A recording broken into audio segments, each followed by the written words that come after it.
Morning, guys. It's nice and early today, and I want to talk to you about someone I met yesterday. His name was Ted, and he was sitting at the 7-Eleven having a coffee early in the morning.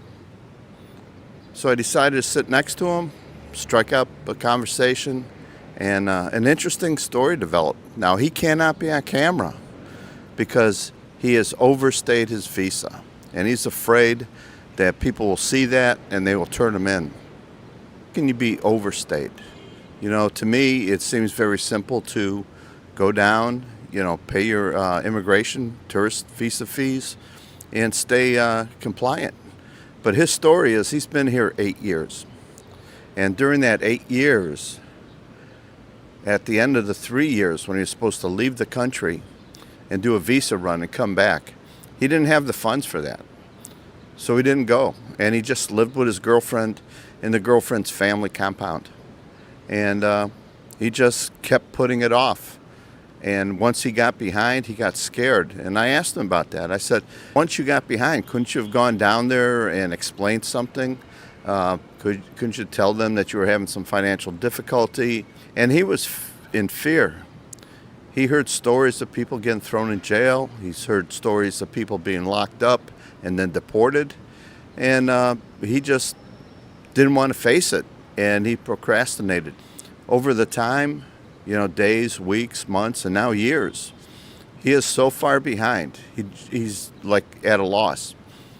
And he's right outside our condos of Solinia, and I asked him, what are you doing here? And it happened to be that his wife/girlfriend, her sister has a boyfriend that lives here. So they came for a visit, and his main concern now is his passport. His U.S. passport is about to expire. Your passport's only good for 10 years. And at the end of those 10 years, before the 10 years are up, you need to, get a new passport. And he hasn't done that yet. And now he's in a world of hurt. He doesn't know what to do. He's hoping that this new boyfriend will be a soft touch and can help him out and get his shit in order. He looks like he's 73, 74 years old. I asked him how old he was, and he said north of 70. So I'm south of 70, but he's north of 70. So I did a little research on this overstay. And while we were talking, I sent a quick message to somebody I know in immigration, and I asked him, what is this guy looking at? He's got 4 or 5 years of overstay. Is he going to go to jail? Are they going to deport him? Well, the word I got is he has to pay all the arrears, everything in arrear that he owes. So for every month he hasn't paid his tourist visa, he has to pay those months.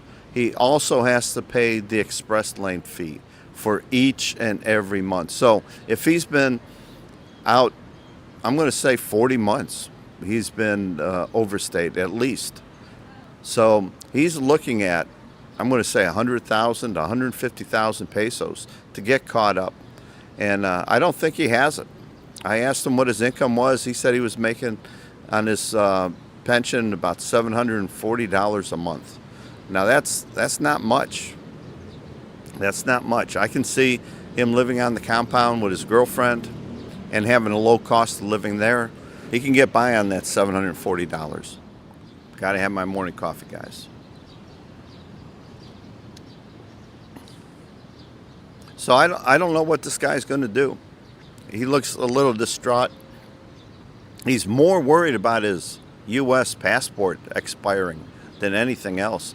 And I told him, aren't you worried at all? If you get stopped and you got to show ID, and say you did get a driver's license, and they're only good for 5 years, and it's expired, or for some reason you have to go in the hospital and you have to show ID, and you don't have any ID, they're going to find out that you've overstayed.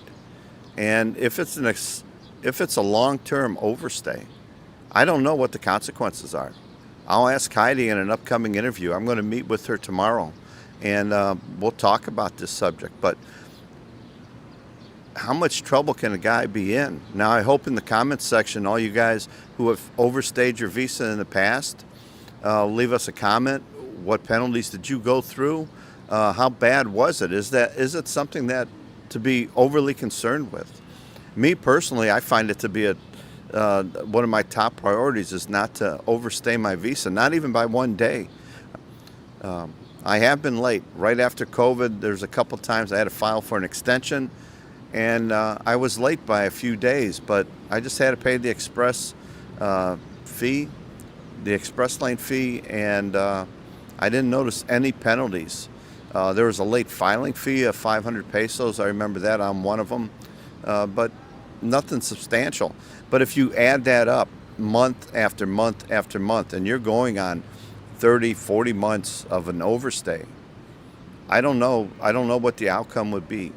And it is something you can't do. You can't procrastinate here in the Philippines, especially on your visa. So if you're here, keep your visa up to date. You know, at the end of 3 years, you have to do a visa run. You have to leave the country for a day. I don't know the minimum amount. 24 hours, I believe, is one calendar day is plenty. Some people told me all you have to do is fly to another country, leave that airport, and get a stamp in your passport that you've left the country, you're in a new country, and then return back to the Philippines, and the whole tourist visa process starts over again. I don't know the amount of stay that you need in another country. Again, if any of you guys know the answers to these questions, leave them in the comments. You know, I don't know everything. This is just an interesting topic. I talked to this guy, Ted, and we had coffee. He started telling me a story. The hard part of that story is believing that somebody would go that many months and be overstaying their visa and never get caught. You know, I'm going to guess he's from a small town just below Toledo, he told me, here on the island of Cebu. And they live in the mountain area. So maybe he didn't have a lot of dealings with people.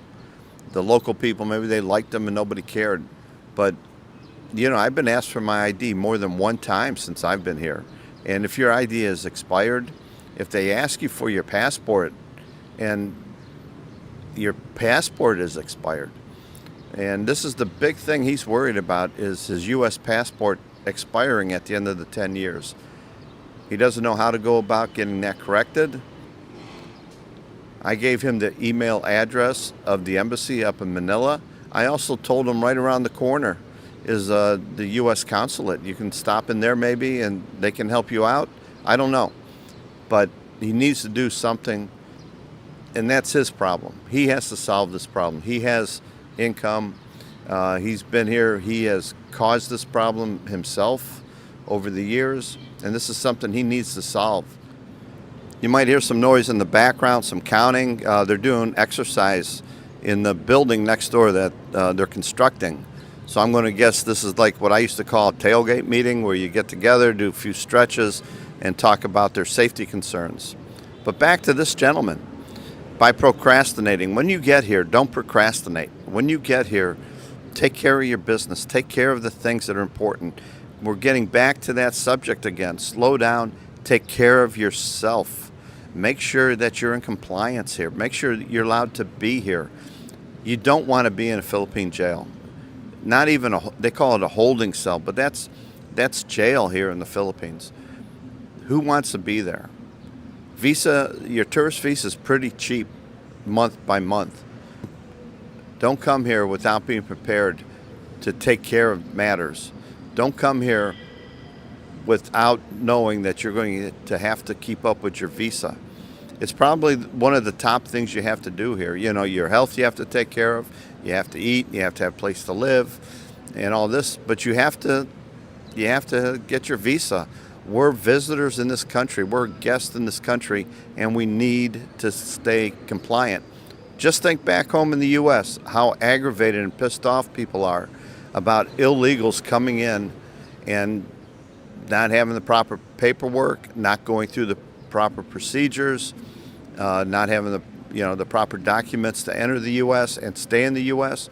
Well, if you come here and you become an overstay and your visa is expired, you're just like all of them that so many people are complaining about.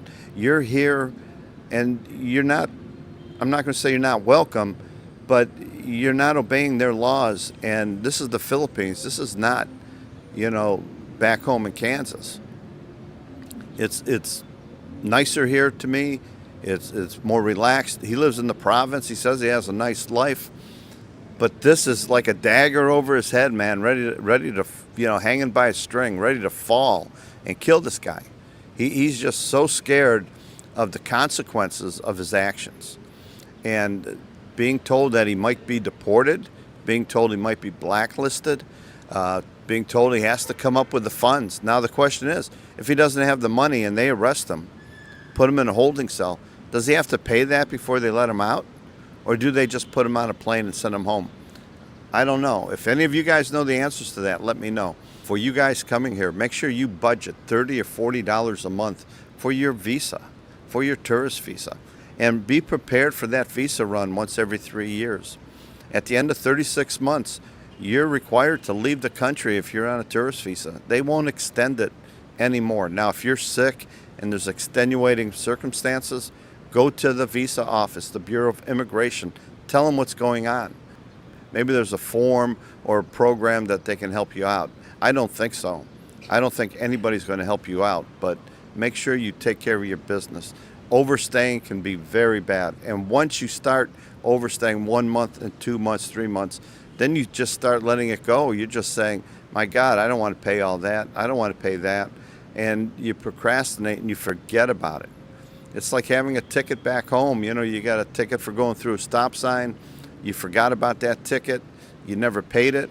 And then one day you get pulled over and there's a warrant out for your arrest because, you never showed up to court. So don't put things off that are important. And make sure your passport is up to date. If you get close to being expired after 10 years, get the paperwork started. If you don't know what to do, contact the embassy. If you're back in the States, get a new one.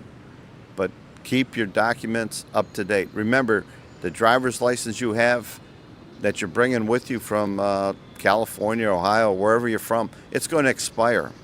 And if you're staying here long term, it's going to end up being expired and useless. Same thing if in the beginning you get a Philippine driver's license, it's going to expire after 5 years. And if you become an overstay, when you get pulled over after this 5 years and you're overstayed, they're going to want an ID. And they'll probably start doing some background check on you, especially if it's the Philippine Highway Patrol. They might arrest you on the road, or if you piss somebody off in your neighborhood, in your barangay, and they know you're an overstay, they might turn you in. This is why this guy didn't want to go on camera. He was afraid people might see who he is and turn him in. I don't know if there's a reward system here in the Philippines for turning people in, but he's scared to death that somebody's going to see him as we talk about being an overstay. So we're going to wish this guy the best of luck. I don't understand how he got into this situation. He's been here 7, 8 years, I think he said. And you have to make that run after 3 years. And you can get a cheap round-trip ticket. And we're talking 5 years ago. We're talking prior to COVID. He should have had no problem getting a ticket to leave the country and come back and maintain his visa. Now it's after COVID. Things are more expensive, yes. But hopefully our incomes have increased to cover the additional cost and inflation of airline tickets and traveling. Don't travel out of your home country unless you have the funds and the resources to do so. There's nobody here to help you other than the good hearts of other expats if something goes wrong. The Philippine government isn't going to buy you a plane ticket. The U.S. Embassy might help you out. Contact them. But, there's no social services here. You can't be homeless here and expect to get a bed for the night somewhere. There's no shelters for, I got flies. There's no shelters here for homeless foreigners. There's no food banks here.